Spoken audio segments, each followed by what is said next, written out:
Wali Paidi mulai membaca hizib. Semua hizib ia kerahkan, dan setelah membaca Asy-Syifa 3 kali, Wali Paidi mengusapkan telapak tangannya pada matanya, dan biar seluruh alam jin dan makhluk halus lainnya tampak sangat jelas. Terlihat oleh Wali Paidi segerombolan jin di luar gua sebelah kiri. Kira-kira 10 meter dari mulut gua, Wali Paidi mendatangi bangsa jin yang terdekat dengan gua tersebut. Gerombolan jin yang melihat Wali Paidi datang, tampak ketakutan. "Ada yang punya korek api?" tanya Wali Paidi kepada bangsa jin. "Kami gak punya," jawab mereka. Wali Paidi langsung mengobrak-abrik tempat para jin tersebut. Para jin lari tunggang langgang dan banyak sekali yang terluka.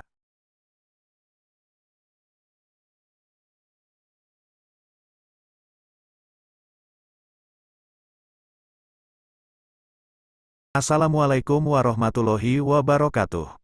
Wali Paidi adalah anak ketiga dari 3 bersaudara. Dia anak terakhir. Kakaknya yang pertama bernama Soleh, dan sekarang dia jadi kiai di daerah Kediri, punya pondok salaf kecil, yang hanya ramai ketika bulan Ramadan. Sudah menjadi budaya, kalau bulan Ramadan banyak santri dari pondok lain, yang ngaji bulan puasa hanya untuk menghatamkan beberapa kitab, karena kalau ngaji pas bulan Ramadan ngaji kitabnya super cepat, yang bertujuan memang untuk menghatamkan, bukan untuk dipahami.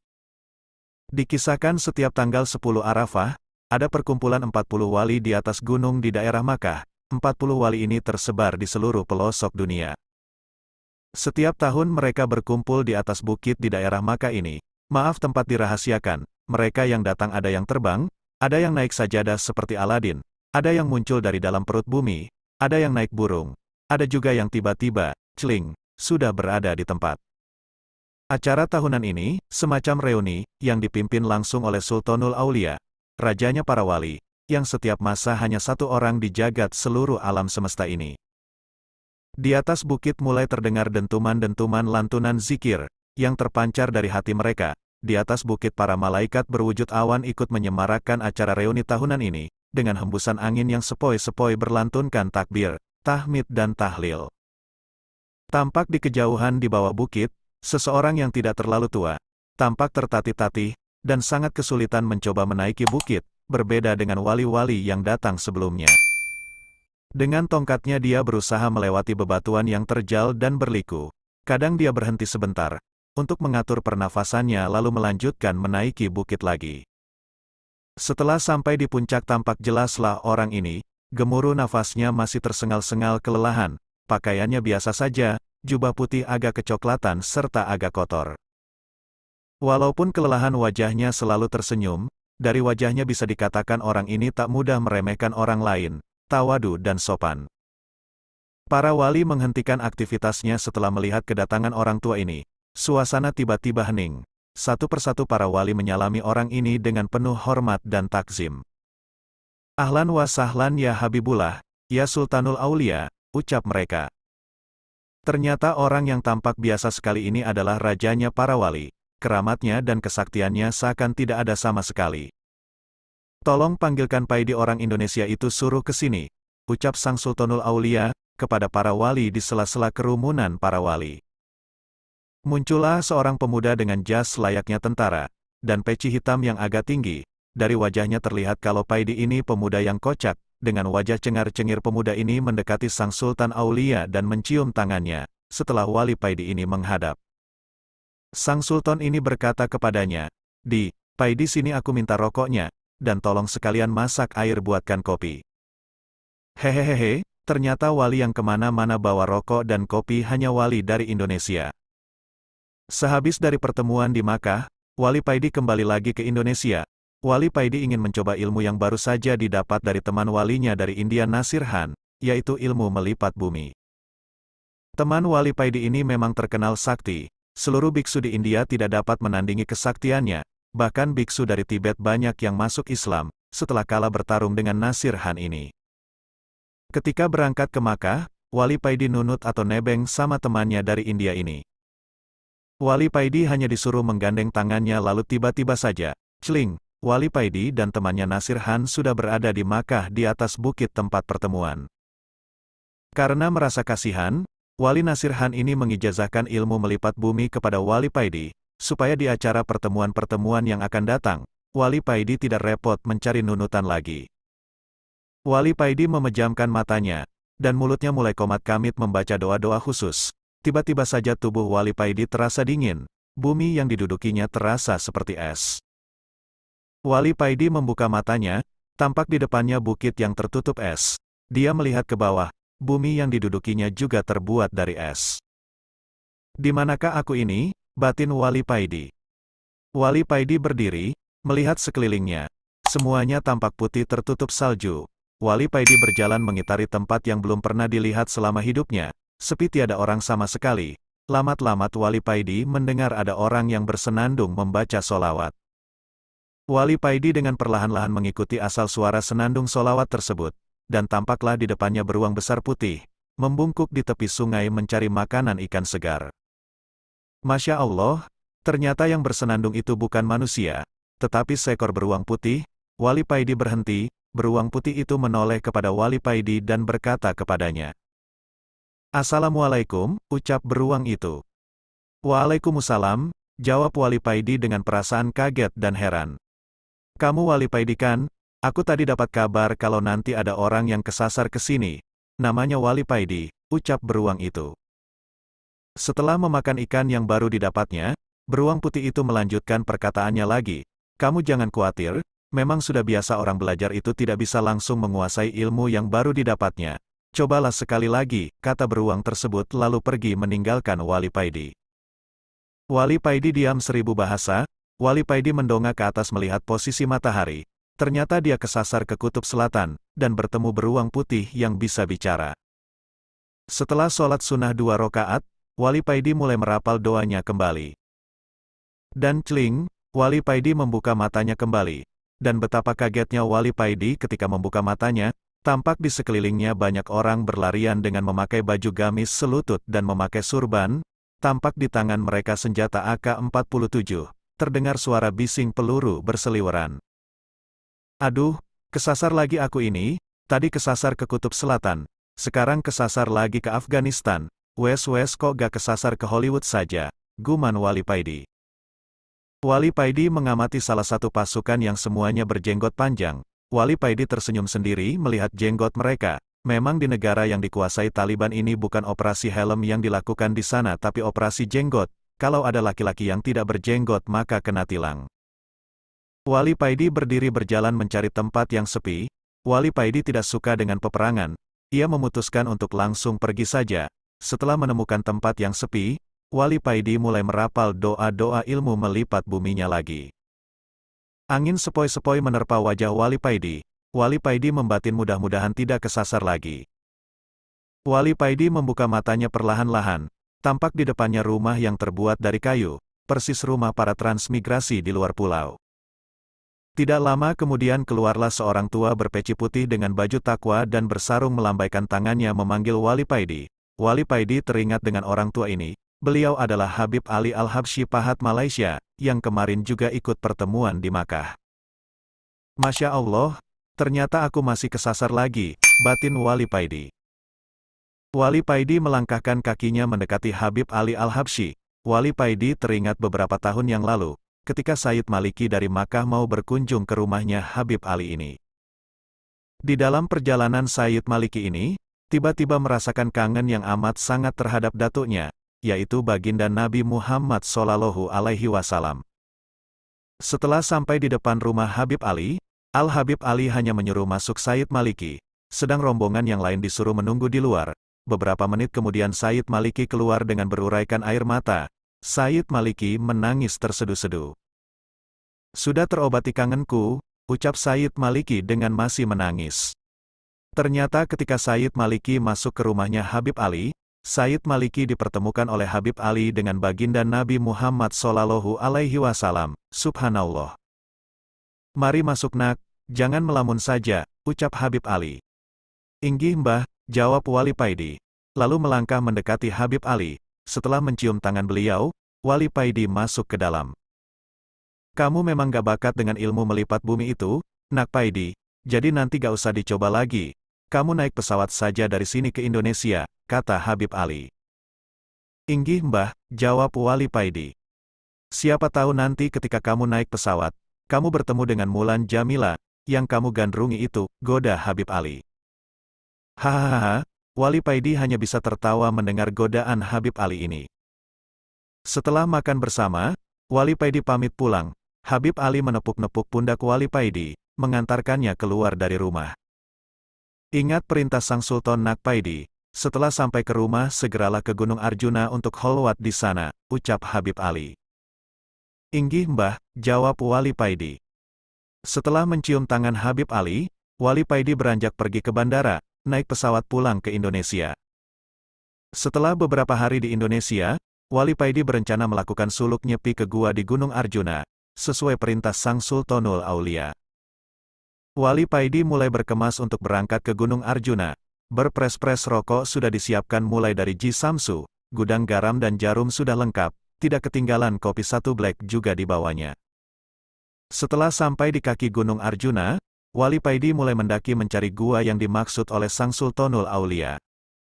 Pada hari yang ketujuh sejak pendakian, Wali Paidi akhirnya menemukan gua tersebut. Gua itu mulutnya kecil, tertutup ilalang tapi dalamnya luas, di pojok kiri ada sumber mata air, dan di pojok kanan ada batu yang menyerupai meja, yang kemungkinan oleh yang punya gua ini dulu dipakai untuk sholat. Wali Paidi menaruh barang bawaannya di sebelah batu yang mirip meja tersebut, dan pergi menuju ke mata air untuk mandi dan berwudu. Ketika mandi, hati Wali Paidi ini dengan sendirinya berzikir dengan cepat dan otomatis. Pengetahuan ruhani Wali Paidi semakin bertambah, hatinya berbunga-bunga tanpa dapat ia cegah. Nur basirohnya semakin terang benderang. Setelah berwudu Wali Paidi ini melakukan sholat di atas batu yang mirip meja itu. Beratus-ratus rokaat tanpa terasa telah berlalu, dan Wali Paidi baru sadar ketika terdengar ayam berkokok. Wali Paidi turun dari batu, menuju tempat perbekalannya untuk membuat kopi dan duduk santai sambil merokok. Panci sudah dikeluarkan dan rokok Ji Samsu refill sudah disiapkan. Tapi alangkah kagetnya Wali Paidi, ketika mencari korek tidak ada. Ia keluarkan semua isi tasnya tapi tetap saja korek tidak ditemukan. Waduh, ciloko iki, Wali Paidi bergumam sendiri. Dia melihat kopi satu black yang aromanya begitu harum, dan berpres-pres rokok berbagai merek tergeletak di samping kopi. Wes, muspro KB iki, kok bisa koreknya gak kebawa, kata Wali Paidi mulai kesal. 1-2 hari dilalui Wali Paidi tanpa kopi dan rokok, dan pada hari yang ketiga Wali Paidi mulai tidak tahan, hatinya mulai tergoda ketika melihat kopi dan rokok yang terkulai tak berguna. Wali Paidi mulai membaca hizib. Semua hizib ia kerahkan, dan setelah membaca Asy-Syifa 3 kali, Wali Paidi mengusapkan telapak tangannya pada matanya, dan biar seluruh alam jin dan makhluk halus lainnya tampak sangat jelas. Terlihat oleh Wali Paidi segerombolan jin di luar gua sebelah kiri. Kira-kira 10 meter dari mulut gua, Wali Paidi mendatangi bangsa jin yang terdekat dengan gua tersebut. Gerombolan jin yang melihat Wali Paidi datang, tampak ketakutan. Ada yang punya korek api? Tanya Wali Paidi kepada bangsa jin. Kami gak punya, jawab mereka. Wali Paidi langsung mengobrak-abrik tempat para jin tersebut. Para jin lari tunggang langgang dan banyak sekali yang terluka. Selanjutnya, setiap tempat yang ada jinnya didatangi oleh Wali Paidi, dan kalau ditanya jawabannya gak punya korek api, maka Wali Paidi langsung mengobrak-abrik tempat tersebut. Gemparlah seluruh bangsa jin di Gunung Arjuna melihat sepak terjang Wali Paidi. Seluruh desa dan kota dari kerajaan jin di Gunung Arjuna telah diobrak-abrik oleh Wali Paidi. Nama Wali Paidi menjadi terkenal menjadi momok yang menakutkan di kalangan bangsa jin. Dan akhirnya tibalah Wali Paidi di pusat kerajaan bangsa jin. Ketika sampai di gerbang kerajaan, Wali Paidi disambut oleh 2 jin prajurit, yang memang oleh raja mereka diperintahkan untuk menyambut Wali Paidi dan mengantarkan kepadanya. Tampak wajah-wajah yang ketakutan di wajah prajurit jin melihat Wali Paidi, dengan suara tergagap-gagap. Prajurit ini mempersilahkan Wali Paidi untuk masuk istana dan menemui raja mereka. Dalam istana, Raja Jin yang bernama Ismoyo sudah menunggu kedatangan Wali Paidi. Setelah masuk istana, Raja Ismoyo langsung turun dari singgasananya, menyambut langsung Wali Paidi dan mempersilahkan untuk duduk di sampingnya. Dengan agak takut Raja Ismoyo bertanya, "Hamba dengar Tuan Wali telah membuat geger kerajaan. Tuan telah mengobrak-abrik seluruh wilayah kerajaan, tanpa ada yang sanggup melawan Tuan. Apakah gerangan yang Tuan cari, sehingga Tuan murka begini, mungkin hamba bisa membantu. Wali Paidi menjawab, aku mencari korek api, apakah sampean punya? Seluruh prajurit tegang menunggu jawaban raja mereka, senjata pedang dan tombak sudah mereka pegang dengan erat, bersiap kalau ada hal-hal yang tidak diinginkan. Keringat yang berbau kemenyan keluar dari pori-pori para prajurit dan Raja Jin Ismoyo. Suasana tegang masih sangat terasa, saking tegangnya, ada prajurit yang terkencing-kencing di celana. Hihihihihi. Tuan Wali, buat apakah korek api tersebut? Kalau hamba boleh tahu, tanya Raja Jin Ismoyo. Buat menyalakan ini dan membuat ini, jawab Wali Paidi sambil menunjukkan rokok dan kopinya. Hanya untuk itu? Tanya Raja Ismoyo heran. Iya, hanya untuk ini, jawab Wali Paidi singkat. Raja Jin Ismoyo membatin dalam hati, wali ini aneh, masa hanya gara-gara ingin ngerokok dan ngopi aja, dia telah menghancurkan kerajaanku, dasar wali semprul. Namaku Paidi bukan semprul, sahut Wali Paidi. Ah, maaf tuan, ternyata tuan bisa membaca isi hati hamba. Raja Jin Ismoyo mulai takut dan heran.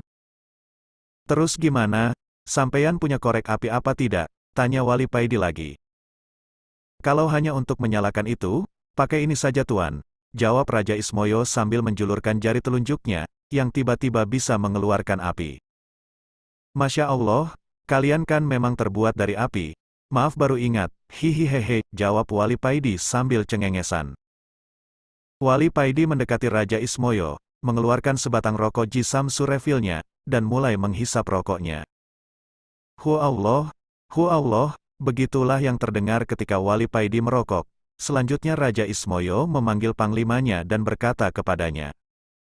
Buatkan kopi buat Tuan Wali ini, perintah Raja Ismoyo sambil mengambil kopi dari Wali Paidi dan menyerahkan kepada panglimanya. Jangan manis-manis ya, Wali Paidi berpesan. Kerajaan Raja Ismoyo yang terkenal angker dan ditakuti bangsa jin dan manusia, sekarang berubah bagaikan warung kopi pinggir jalan, gara-gara Wali Paidi. Sampeyan tidak merokok? Tanya Wali Paidi. Tidak, jawab sang raja. Apakah sampeyan jin Muhammadiyah? Tanya Wali Paidi lagi. Saya tidak mengerti maksud tuan, jawab Raja Ismoyo heran. Maaf, agama sampeyan apa? Tanya Wali Paidi. Saya tidak beragama, jawab Raja Ismoyo. Oh, begitu, guman Wali Paidi. Keduanya lalu terdiam agak lama. Maaf tuan, wirid apa yang tuan baca, sehingga tuan tidak bisa dikalahkan oleh para prajurit saya? Tanya Raja Ismoyo penasaran. Hizib dan solawat, jawab Wali Paidi. Maukah tuan mengajarkan kepada saya? Pinta Raja Ismoyo. Iya boleh, tapi sampeyan harus masuk Islam dulu, jawab Wali Paidi. Lalu Raja Ismoyo memanggil panglimanya, memerintahkan kepadanya untuk mengumpulkan seluruh rakyat dan semua prajuritnya. Dalam sekejap balai agung istana, ramai dipenuhi prajurit dan rakyat, bahkan sampai meluber keluar istana. Selanjutnya Raja Ismoyo bersimpuh di kaki Wali Paidi diikuti seluruh rakyatnya. Kami dengan sukarela siap masuk Islam, mengikuti agama Tuan, kata Raja Ismoyo kepada Wali Paidi. Baiklah, ikuti apa yang aku ucapkan, kata Wali Paidi. Dengan suara yang sangat berwibawa Wali Paidi mengucapkan dua kalimat syahadat, diikuti seluruh bangsa jin kerajaan Raja Ismoyo. Ucapan syahadat para bangsa jin ini, menggema ke seluruh Gunung Arjuna.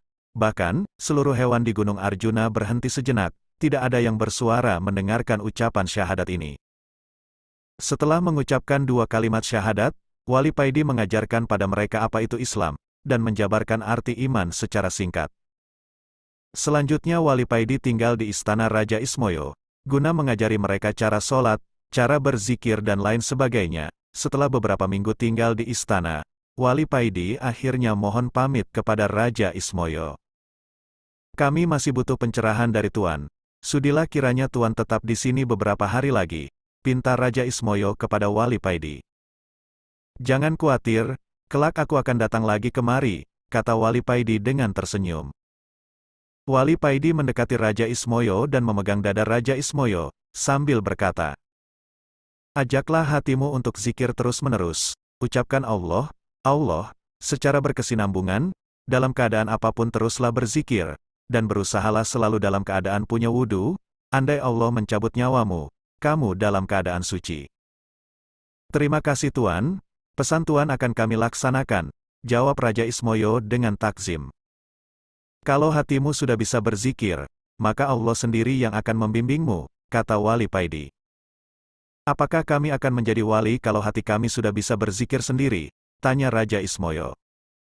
Hahaha, jangan sekali-kali punya niat pingin menjadi wali, karena keinginan itu termasuk nafsu, berzikirlah karena Allah, jangan ada niatan yang lain, jelas Wali Paidi. Setelah menghisap rokoknya, Wali Paidi berkata lagi, Allah menjadikan manusia pemimpin di muka bumi ini, dan mengangkat para walinya dari kalangan manusia, jelas Wali Paidi lagi. Oh begitu, kalau Allah menghendaki begitu, kami sangat ridho dengan keputusan Allah tersebut, jawab Raja Ismoyo manggut-manggut. Kalau boleh tahu, Tuan ini wali yang bagaimana? Tanya Raja Ismoyo selanjutnya. Aku adalah wali abdal, wali pengganti.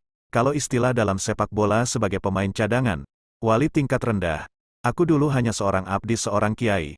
Tugasku hanya menyiapkan rokok dan kopi. Setelah kiai saya meninggal, akulah yang dipilih Allah sebagai gantinya, terang Wali Paidi. Jadi wali itu jumlahnya tetap sama, dari dulu sampai sekarang, tanya Raja Ismoyo dengan bersemangat.